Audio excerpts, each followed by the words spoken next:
ತಂದೇನೊಪ್ಪಿಸು ಮಾತು ಜೇಬಲ್ಲಿ, ಕಂಡೇನೆ ಹಸಿ ಮಿಂಚು ಕಣ್ಣಲ್ಲಿ, ಬಂದೇನು ತುಸು ದೂರ ಜೊತೆಯಲ್ಲಿ ಮರೆತು ಮೈಮ.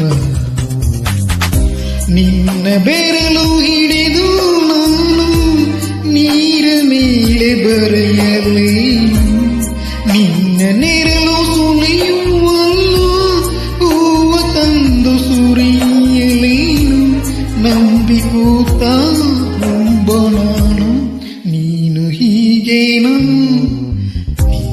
ನೆಂತರೆ ನನ್ನೊಳಗೆ ಏನೋ ಒಂದು ಸಂಚಲನ, ನಾ ಬರೆಯದ ಕವಿತೆಯಲ್ಲ ನೀನೇ ಒಂದು ಸಂಕಲನ.